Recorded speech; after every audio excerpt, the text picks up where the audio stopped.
지난 주간 수요일에 국민들의 대표를 뽑는 국회의원 선거가 있었습니다. 정치 얘기를 하려고 하는 것은 아니고요. 그 중에 제가 살고 있는 이 지역의 한 국회의원 후보 한 분이 플랜카드, 현수막에도 그런 내용을 써서 붙였고 또 뭐 여러 자료를 찾아보아도 그렇게 되어 있더군요. 처음엔 저는 저게 무슨 말인가 하고 좀 머리가 둔해서 해석하는데 조금 시간이 걸렸댔습니다. 최근에 무슨 친박, 진박 그런 말은 들어봤는데 이분은 친반 그런 용어를 썼단 말이죠. 친반. 그리고는 그 뒤에 친반 통일당 그렇게 이제 당 이름이 붙어 있습니다. 그래서 이게 저 기억을 잘못 써가지고 니은을 써놓은 건가 제가 이제 그렇게 생각하고 봤더니 그게 아니고 우리 지역 출신 세계 대통령직과 같은 그 직을 수행하고 있는 유엔 사무총장 있잖아요. 그분을 좋아하는 그 당이라는 거죠.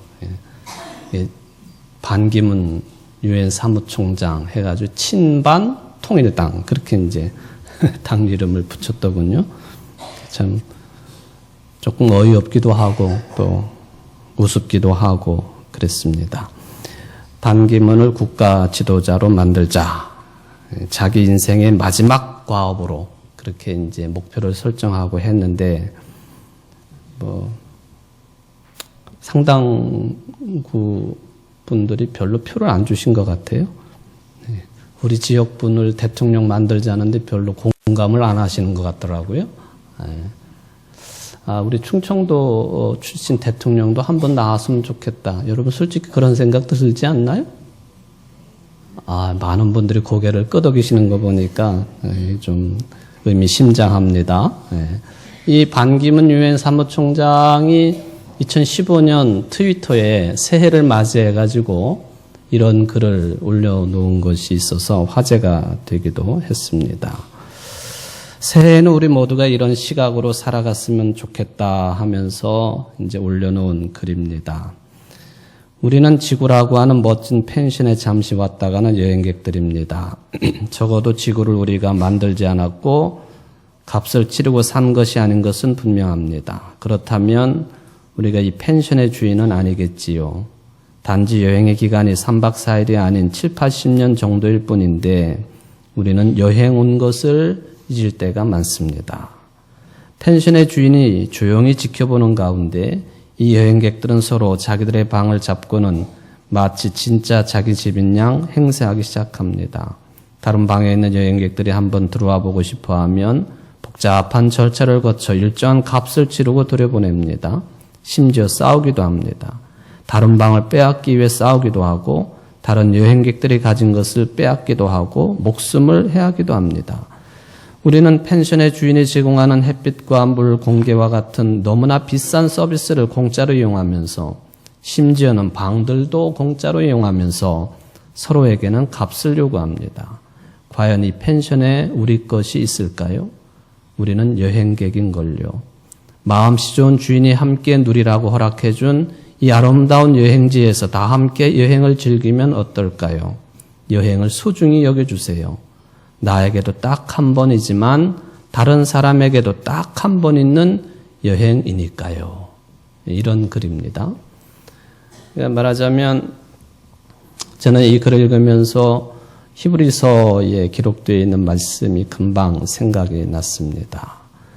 히브리서에서 말씀하시기를 인생이란 이 땅에서 길손과 나그네로 살아가는 존재들이다 그랬습니다. 말하자면 가야 할 곳이 있다는 것이죠. 우리가 이 땅 위에 육체의 몸을 입고 영원히 사는 것이 아니라 육체도 죽을 것이고 또 육체 죽음 뒤에 올 세상이 있다. 우리에게 다가오는 세상이 있다 하는 그런 말씀입니다. 그리고는 히브리서 기록자는 그것은 곧 하늘의 고향입니다. 바로 하나님께서 우리를 위해서 한 도시를 마련해 두셨습니다. 세번역 성경에는 그렇게 표현을 해 놓았습니다. 인생 삶 자체가 이 땅에서 길손과 나그네임을 분명하게 언급한 내용입니다. 육체의 죽음 뒤에 돌아갈 곳이 있다는 말씀이지요. 그러므로 주인이 있는 펜션을 잠시 빌려 쓰는 길손과 나그네처럼 우리는 우리의 삶을 교만하게 살 것이 아니라 겸손하게 살아야 될 필요성이 강하다 하는 그것이에요. 여러분들이 무엇을 가지고 계시고 무엇을 누리고 계신지 모르겠습니다만은 내 것이라고 생각하는 것 어느 것 하나 내 것이 어디에 있느냐 하는 입장입니다. 아무것도 없다는 것입니다.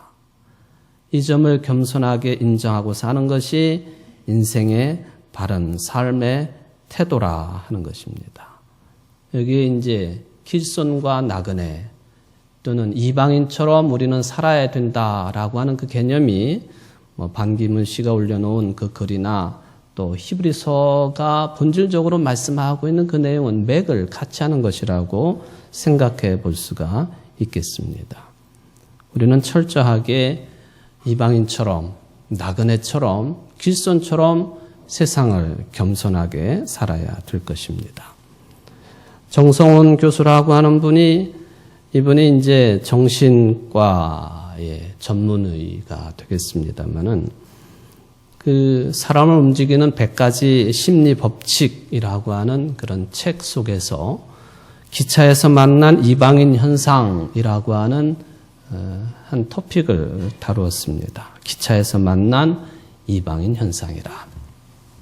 기차 얘기가 나왔으니까 얼마 전에 제가 그 오후 찬양 예배 때 광고를 드리기도 했어요.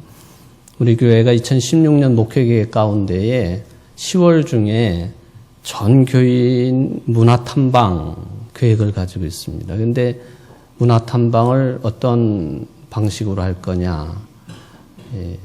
기차를 여러 대를 빌려가지고 여러 량을 빌려가지고 우리 교인들만 이렇게 싣고 일정한 장소를 방문하는 그런 그 프로그램을 지금 준비 중에 있습니다.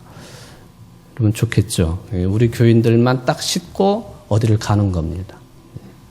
글쎄 그 기차를 타고 일부 예배 때도 그런 얘기 했습니다만은 은하철도 999 마냥 은하수를 향해서 갈는지 저는 잘 모르겠어요. 아직 장소는 정해지지 않았습니다만은 여기 기차에서 만난 이방인 현상이라 저자가 자기가 체험한 내용들을 이제 배경으로 해서 이런 이론들을 전개를 합니다. 뭐냐 하면 사실 이 기차에서 만난 이방인 현상이라고 하는 것이 뭐 그 사람이 만들어낸 용어는 아니겠습니다만은 자기가 젊은 시절에 처음으로 해외여행을 갔는데 그곳이 어디냐 하면 스페인의 마드리드라고 하는 도시를 해외여행을 갔다고 합니다. 근데 이제 싼 비행기 티켓을 끊어서 가다가 보니까 네덜란드 항공이죠. KLM. 그걸 타면은 네덜란드 거쳐서 스페인으로 가야 되니까 스키폴 공항이라고 하는 유명한 공항이 있습니다.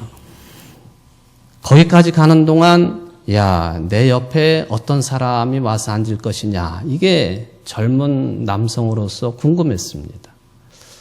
나이 드신 분이 앉을런지 외국인이 앉을런지 그랬는데 참 다행스럽게도 아주 아리따운 한국 젊은 여성이 자기 옆에 딱 앉았다는 거예요. 좋은 일 아닙니까 이게? 아닌가요? 네, 어쨌든 그래서 야, 잘됐다 하고서는 이 여성분과 스키폴 공항까지 그냥 뭐 별 이야기를 다 했다는 거예요. 미주알 고주알 자기 속에 있는 얘기, 뭐 과거의 얘기, 미래 계획에 대한 이야기, 별의별 얘기를 다 나누었어요. 환승을 하는 스키폴 공항 라운지에서 아쉽게 작별을 하고 그리고는 서로 연락을 주고받자 하고서는 이메일 주소까지도 교환을 했습니다. 그런데 막상 한국으로 다시 돌아와 보니까 그 여성이 아주 머나먼 존재처럼 느껴졌다는 거예요. 이메일 주소를 받기는 했지만 연락하고 싶은 생각이 들지 않았다고 하는 것이죠. 그래서 이 사람이 생각하기를 낯선 여행지에서 우연히 만난 사람, 그래서 뭐 10시간 남짓되는 그 시간 속에서 누구보다도 더 서로에 대해서 속마음을 터놓고 인생에 대해 많은 대화를 나누고 많은 것을 알게 되었지만은 역시 그 사람도 낯선 이방인인 것에는 변함이 없었다 하는 그런 결론을 내려놓았습니다. 이런 심리학을 가리켜서 기차에서 만난 이방인 현상이라 그렇게 이제 이름을 붙였는데, 심리학을 연구해온 미국의 사회심리학자이고 변호사인 직 루빈이라고 하는 사람이 기차에서 만난 이방인 현상이라고 하는 용어를 이제 만들어냈습니다.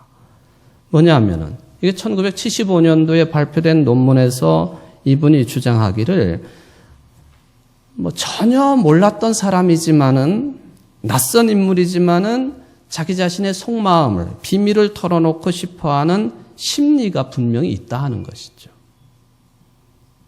그 사람이 내 과거도 모르고 또 앞으로의 내 미래도 모를 사람이지만은 내 비밀을 털어놓고 또 내밀한 고민을 털어놓을 수도 있다는 거예요. 그럴 때 비밀을 털어놓는 그 입장에서는 무슨 해답을 얻거나 뚜렷한 조언을 구하는 것이 아니라 일종의 독백처럼 그냥 얘기를 하는 것이다.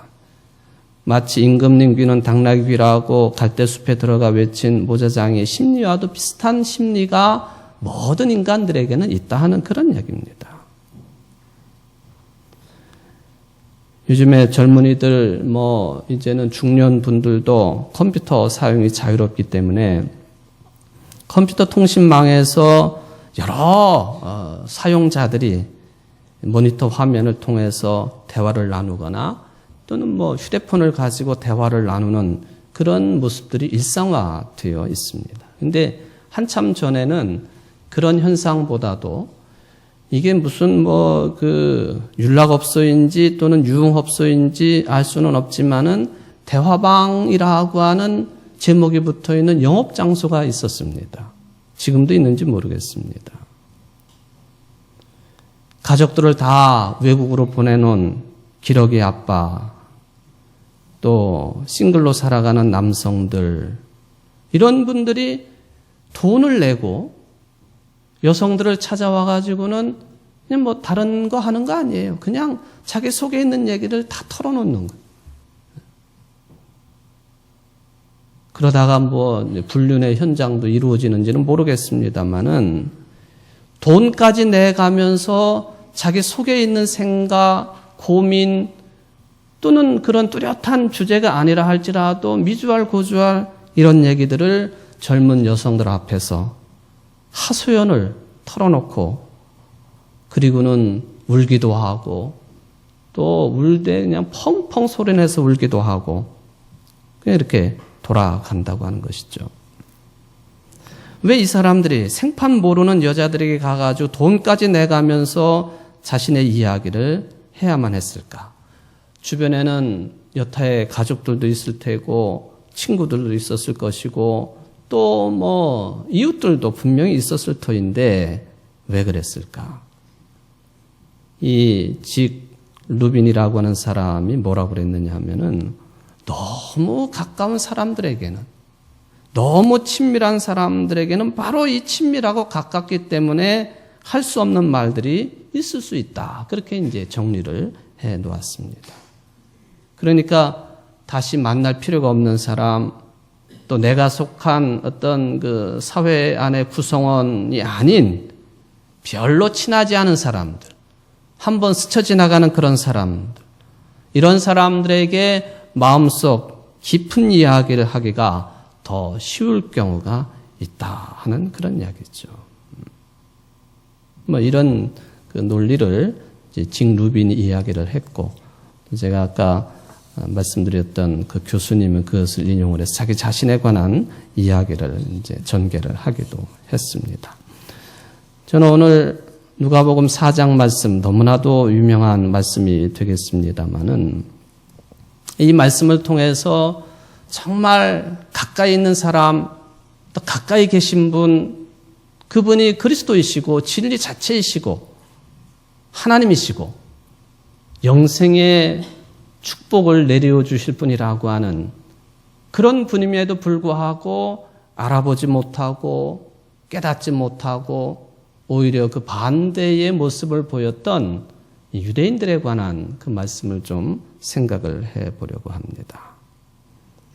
사실 여러분들도 그런 경험이 있으시겠습니다만은 내가 알고 있었던 어떤 사람, 그 사람을 오랜만에 만났어요. 10년이든 20년이든 30년 뒤에 이전에 알고 있었던 사람을 만나고는 깜짝 놀랄 때가 있지 않습니까? 내가 알고 있던 예전에 그 사람이 아니라는 거예요. 굉장히 감정적으로 대화를 하고 사람을 대했던 사람이 오랜만에 만나보니까 매우 논리적인 사람으로 변해져 있습니다. 내성적인 사람이라고 생각을 했는데 오랜만에 만나니까 외향적인 사람으로 변해져 있어요. 이전에 내가 볼 때는 매우 능력 있고 또 활동적이었던 사람이라고 생각했는데 오랜만에 만나보니까 능력도 없는 사람 같아 보이고 활동적이지도 않은 사람으로 그렇게 보이기도 합니다. 왜 그럴까? 내가 그 사람을 잘못 알고 있었던지 아니면은 그 사이에 그 오랜 시간 사이가 떨어져 있는 동안에 그 사람이 다른 사람으로 변해져 있기 때문에 가능한 일이라고 보여집니다. 아이들을 양육할 때도 그렇지 않습니까? 부모의 예상 밖의 모습을 보일 때가 있습니다. 어느덧 이렇게 우리 아이들이 성장했나 놀랄 때가 있지요. 한편으로는 당황스럽고 뿌듯하기도 합니다. 애들이 말을 배워가지고 어린이집을 다녀오거나 또는 유치원을 다녀오거나 또는 이제 초등학교 입학을 해가지고 아이들과 놀다가 집에 와가지고는 어느 때 우리 아이들이 욕을 한단 말이죠. 깜짝 놀라고 당황스러워요. 욕만 할 뿐만 아니라 자기 생각을 논리적으로 전개를 합니다. 당황스럽기도 하고 놀랄 때가 있을 수 있다는 거예요. 사람은 생명체이기 때문에 항상 변하게 되어 있습니다. 그러므로 내가 가지고 있는 선입견이나 판단이 그건 일시적이고 착각일 때가 많습니다. 그래서 항상 사람들을 바라볼 때 새로운 시각으로 보려고 하는 노력이 필요하고 또 내가 가지고 있는 입장 이것을 다시 살펴보고 반성을 해야 될 필요성도 크다 하는 것이죠. 삼국지 5지에 나오는 고사에서 유래된 우리가 자주 사용하는 그런 고사 성어가 있습니다. 괄목상대라고 하는 그런 말이죠. 삼국시대의 오나라의 왕이었던 손권이 아주 사랑하는 장수가 여몽이라고 하는 장수가 있었는데 이 여몽이라고 하는 장수는 무술에는 능한데 지적으로는 좀 떨어진 사람이었습니다. 공부를 너무 소홀히 하는 그런 사람이었는데 그래서 이것을 나무라게 되니까 여몽이 그때부터 공부를 열심히 하기 시작을 했습니다. 노숙이라고 하는 사람이 찾아가서 보니까 이전하고는 달라진 높은 식견과 학문적인 수준, 여몽이 그렇게 변한 것을 보고 놀라워하니까 여몽이 한 말이 바로 그 말입니다. 사별삼일즉 갱괄목상대라. 사별삼일즉 갱괄목상대라 그랬습니다. 이 괄목상대라고 하는 말이 눈을 비비고 다시 바라보아야 한다 그런 뜻입니다. 말하자면 선비가 사흘을 떨어져 있다가 다시 대할 때에는 눈을 비비고 대해야 됩니다. 그런 뜻이에요. 그 사이에 그 선비가 사흘 동안이지만은 어떤 깨달음과 깊이를 더했는지 모르기 때문에 3일 만에 만나더라도 눈을 비비고 선비를 바라봐야 된다. 이게 괄목상대라고 하는 말의 의미라고 하는 것이죠. 그 사람은 변할 수 있는 거예요.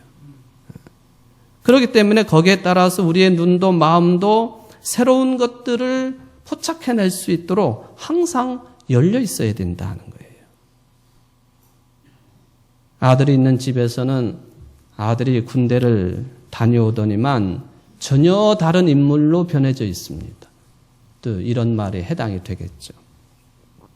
어떤 사람이 큰 병을 앓게 되었습니다. 그리고는 누구나 쉽게 할 수 없는 그런 대수술을 받고 나더니만 그 환경을 극복하고 다른 인물이 될 수도 있습니다. 우리 모두 다가 신앙인이겠습니다마는 예수를 그리스도로 믿고 신앙에 입문하고 나더니만 이전하고는 전혀 다른 인생관, 세계관, 역사관을 갖는 사람이 되는 것도 괄목상대에 속하는 일이라고 볼 수가 있겠습니다. 그런데 오늘 본문은 그런 것이 보이지를 않습니다. 예수님께서 당신이 자라나신 고향인 나사렛을 가셨습니다. 평소에 하시던 대로 안식일에 회당에 들어가서 이사야 선지자의 말씀을 받아들고는 그 말씀을 읽고 전하게 되었습니다. 이것에 대해서 유대인들, 회당에 모여있는 유대인들의 반응이 다양했는데 다른 곳 같았으면은 위대한 스승이 오셨다거나 또는 구원자가 오셨다고 그렇게 떠들고 존경했을 법한데 나사렛 고향 사람들은 그러지를 않았습니다. 뭐냐 하면은 이 사람이 요셉의 아들이 아니냐 그럽니다. 마가복음에 보면은 이 사람이 마리아의 아들이 아니냐 또 그럽니다. 요셉의 아들이 아니냐 하는 말은 이해가 됩니다. 근데 마리아의 아들 아니냐 하는 말은 이해할 수 없습니다. 왜냐하면 2000년 전에 아들이 태어나면 아들의 고유한 이름을 지어주기도 하지만 어떤 경우에는 누구누구의 아들 그래가지고 바자를 붙여가지고 아버지의 아들 뭐 이런 식으로 이름을 지어주는 경우도 있었습니다. 그러니까 이 사람이 요셉의 아들이 아니냐 하는 이 말은 당시의 상황으로 봐서는 충분히 이해하고 받아들일 수 있는 그런 평가라고 보여집니다. 그런데 마가복음에 있는 것처럼 이 사람이 마리아의 아들이 아니냐 하는 이 말은 물론 우리가 신앙 고백하기를 예수님은 동정녀 마리아를 통해서 이 땅에 생명을 얻고 태어나신 분이시기 때문에 그거에 대한 강조라고도 볼 수도 있겠지만 마리아의 아들 아니냐 하는 이 말 속에는 이 사람이 혹시 사생 아니냐 하는 그런 의미도 포함되어 있기 때문에 이 마리아의 아들 아니냐 하는 이 말은 우리가 유심히 살펴볼 필요가 있겠다 하는 것입니다. 또 마가복음에 보면은 이 사람이 목수가 아니냐 그렇게 또 묻습니다. 그의 아버지 요셉이 목수의 일을 했기 때문에 당시에 아버지의 일을 가업으로 물려받는 예수 그분도 목수의 일을 하면서 나무도 다루고 돌도 다루는 분이었습니다. 이 사람이 요셉의 아들 아니냐 마리아의 아들 아니냐 목수가 아니냐 하는 이 말 속에는 우리들이 깊이 생각해야 될 내용이 있다 하는 것입니다. 특별히 목수가 아니냐 하는 이 말 속에는 이 예수라고 하는 사람이 인정할 만한 정통 교육을 받은 스승이거나 또는 우리들이 가르침을 받을 만한 그런 인물이 되거나 그런 인물이 아니라고 하는 개념이 여기에는 담겨 있다 하는 것입니다. 이것을 우리가 이야기할 때 이것은 선입견이다 그렇게 보는 것이죠. 자기들이 생각할 때에는 어려서부터 나사렛이라고 하는 고을에서 자라난 예수님 그리고 그의 부모에 대해서 너무나도 잘 알고 있기 때문에 스스로가 예수님에 대해서도 잘 알고 있다고 판단을 합니다. 그런데 정말 잘 알고 있는 것입니까? 예수님께서 어려서부터 나사렛 동네에서 자란 것은 사실입니다마는 이제 안식일날 회당에 들어가셔서 이사야 선지자의 말씀을 들고 그 말씀을 읽고 선포할 때에는 그리스도로 오신 분이세요. 그런데 여전히 요셉의 아들, 마리아의 아들, 목수가 아니더냐? 그렇게 부릅니다. 회당에 있던 유대인들이 붙잡고 있는 것은 예수님의 현재의 모습이 아니라 과거를 붙잡고 있습니다. 그것도 철저하게 예수님의 과거를 붙잡고 있습니다. 신학적으로 말하면 예수님의 인성, 사람이신 예수님만 보았지 예수님의 신성, 하나님이신 예수님에 대해서는 이만큼도 알려고 하지 않았다 하는 것입니다. 사람은 변하게 되어 있지요. 그래서 과거의 고정관념만을 가지고 선입견을 가지고 오랜만에 만난 사람을 평가하거나 그 어떤 사람을 함부로 평가하는 것은 굉장히 위험한 일입니다. 그래서 우리는 항상 겸손할 필요가 있습니다. 너무 익숙하다 생각하면은 내가 너무 잘 알고 있다 생각하면 그것이 착각일 수 있기 때문에 그렇습니다. 여러분들이 성경을 읽는 것도 또 하나님을 믿는 일도 마찬가지라고 보여집니다. 하나님의 말씀을 읽기는 자주 읽지만은 하나님께서 열어주시는 새로운 말씀의 계시 이것을 내가 열린 마음으로 읽고 대하기보다는 내가 예전에 읽었던 대로 또는 더 큰 문제가 되는 것은 뭐냐 하면은 이 열린 세계를 담고 있는 생명의 세계를 담고 있는 이 하나님의 말씀을 읽으면서 내가 좋은 대로만 취사 선택해서 읽는다고 하는 것이 큰 문제입니다. 나 좋을 대로만 성경을 읽어요. 여러분, 하나님을 대하고 예수님을 대하고 성령님을 대하고 교회를 대할 때 하나님의 말씀을 대할 때 우리가 흔히 잘못 사용하는 용어가 있습니다. 그건 물론 우리가 한 인격체이고 또 배운 사람들이기 때문에 자주 사용하는 표현이기는 합니다만은 내가 생각할 때 예수님은 이런 분입니다. 내가 판단해 볼 때 하나님은 이런 분이십니다. 내가 생각할 때 성령님은 이런 분이십니다. 내가 생각할 때 교회는 이런 곳이어야 됩니다. 맞는 말 같지요? 근데 틀린 말입니다. 오늘 예수님께서 이사야 선지자의 말씀을 읽으시고 해석하시고 그리고는 오늘 설교의 제목으로 잡은 것처럼 이 말씀을 하십니다. 오늘 이 말씀이 너희 귀에 응하였느니라. 그게 말씀을 기준으로 한 판단이어야 되고 해석이어야 되지. 어떻게 내가 생각할 때, 내가 판단할 때 하나님은 이런 분이시고 예수님은 저런 분이시고 성령님은 그런 분이시고 교회는 이런 곳이다라고 말할 수 있겠느냐 하는 것입니다. 말씀에 근거해야 된다. 그래서 예수님께서 이 글이 오늘 너희 귀에 응하였느니라 그렇게 말씀을 하십니다. 사실 예수님을 거부했던 사람들 모두 다 유대인들이죠. 예수님도 유대인이었습니다. 예수님이 선택한 12제자들도 유대인들이었습니다. 유대민족인 저들이 결국에는 유대인인 예수님도 예수님의 제자들도 다 거부를 합니다. 자신들이 구세주에 대해서 오실 메시아에 대해서 너무나도 잘 알고 있다고 생각을 했는데 예수라고 하는 사람은 우리가 기존에 알고 있는 내가 생각할 때 우리가 판단할 때 메시아는 이뤄야 된다라고 하는 그 기준에 맞지 않다고 생각하니까 거부해버린 것입니다. 예수님께서 오늘 그런 유대인들에게 예를 드셨는데 구약 성경에 선지자 두 분의 예를 드셨습니다. 엘리야와 엘리사죠. 두 분 사이는 스승과 제자 사이입니다. 이 두 분의 이야기를 하시면서 선지자가 고향에서는 환영을 받는 자가 없느니라 말씀하십니다. 여기 고향이라고 하는 개념은 자기가 자라난 곳, 태어난 곳이라고 하는 개념도 있지만 좀 넓게 말하면 민족 단위로도 해석이 되어집니다.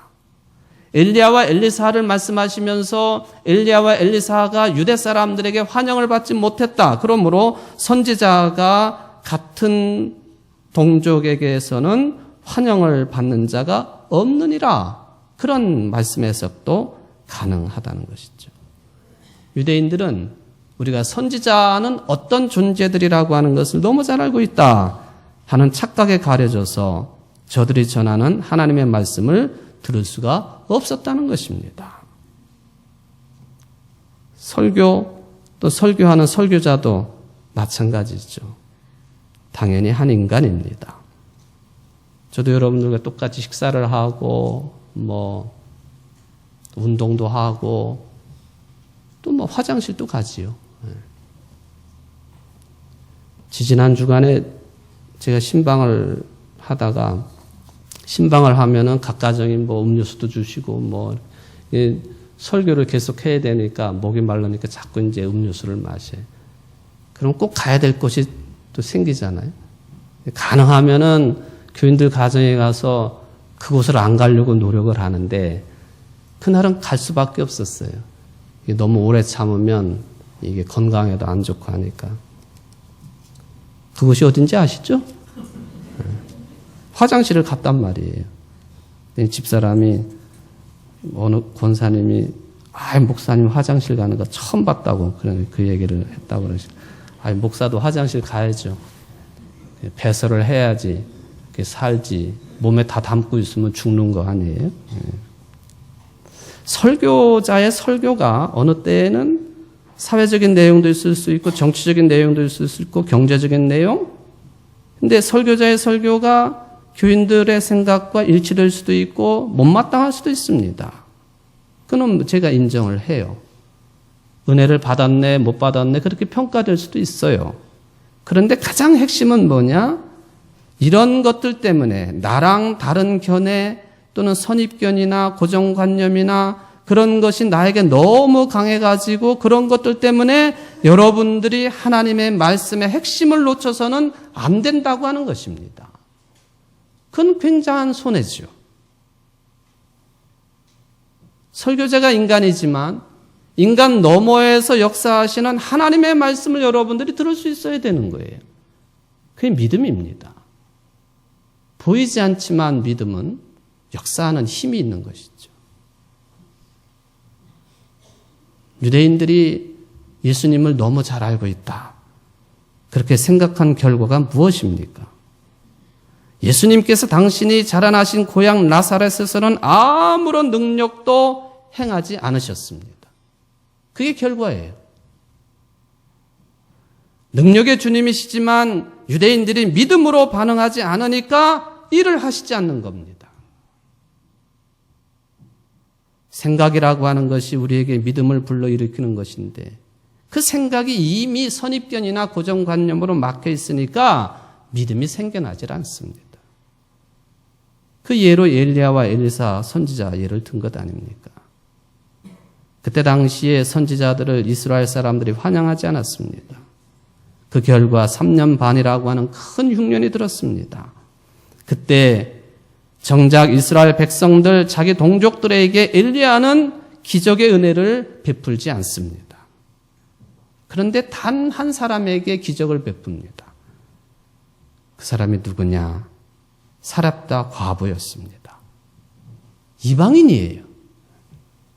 이방 여인이었던 사렙다 과부만 엘리야가 베푼 기적으로 밀가루통에 밀가루가 떨어지지 아니하고 기름병에 기름이 떨어지지 않고 죽었던 아들이 다시 살아나는 은혜를 맛보게 되었습니다. 엘리사 시대도 마찬가지입니다.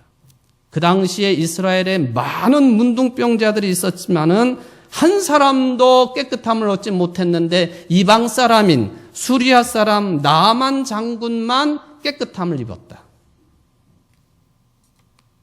이 말을 듣고는요, 회당에 있던 유대인들이 난리가 났습니다.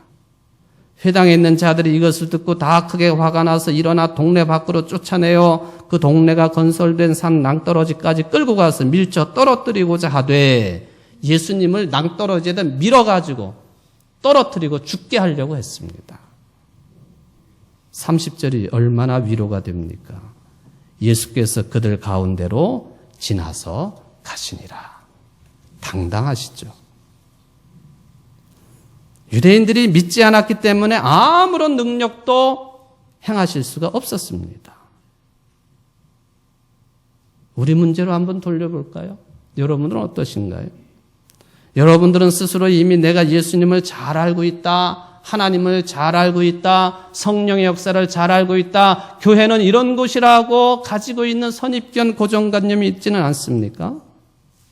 그런데 그게 여러분들의 좁은 머릿속에 규정된 예수님이요, 하나님이요, 성령님이요, 교회가 아니냐는 것입니다. 말씀에 근거한 것이 아닌 내가 생각할 때에는, 내가 판단할 때에는 그런 틀에 아예 예수님을 밀어넣고 하나님을 밀어넣고 성령님을 밀어넣고 교회도 거기다 밀어넣고 사는 것은 아니냐 하는 그런 질문입니다. 에베소 교인들에게 사도 바울이 당신들이 예수님을 다 잘 알고 있습니까? 그러면서 이런 기도문을 기록해서 보냅니다. 너희 마음 눈을 밝히사 그의 부르심의 소망이 무엇이며 성도 안에서 그 기업의 영광의 풍성이 무엇이며 그의 힘의 강력으로 역사하심을 따라 믿는 우리에게 베푸신 능력의 지극히 크심이 어떤 것을 너희로 알게 하시기를 구하노라. 능히 모든 성도와 함께 지식에 넘치는 그리스도의 사랑을 알아 그 넓이와 길이와 높이와 깊이가 어떠함을 깨달아 하나님의 모든 충만하신 것으로 너희에게 충만하게 하시기를 구하노라. 가까이게 하신 예수님이 그런 풍성함이십니다. 깊이고 높이고 길이고 넓이가 되십니다. 유대인들은 그것을 거부했다는 것이죠. 우리가 믿지 않으면 하나님도 어쩔 수가 없는 법입니다. 예수님이 곁에 계셨지만 나사렛 사람들 유대인들은 그 능력을 체험하지 못했습니다. 반면에 사렙다 과부와 나아만은 체험을 합니다. 여러분, 한 주간의 삶이 믿음의 눈이 열리고 마음이 열려서 사렙다 과부처럼 나아만처럼 주님의 은혜를, 기적을, 능력을 체험하며 사시는, 오늘 이 말씀이 너희 귀에 응하였노라 하시는 주님의 말씀이 응해지는 놀라운 한 주간의 삶이 되시기를 주의 이름으로 축원을 드립니다. 기도하십시다. 감사하신 하나님, 우리는 제한적인 인생들입니다. 인정합니다. 너무나도 부족합니다. 그럼에도 불구하고 내 생각에는, 내 판단에는 이것을 자꾸 앞세우고 있는 죄인들입니다. 용서하여 주옵소서. 말씀에 근거하여 하나님을 믿게 하시고 예수님을 받아들이게 하시고 성령의 역사와 교회의 능력을 받아들이기에 부족함이 없는 이 자리에 함께한 모든 청주제일교회 성도들의 삶이 될 수 있도록 복을 내리워 주옵소서.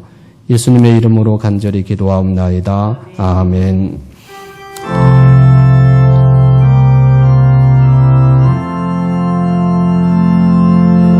이 말씀 따라서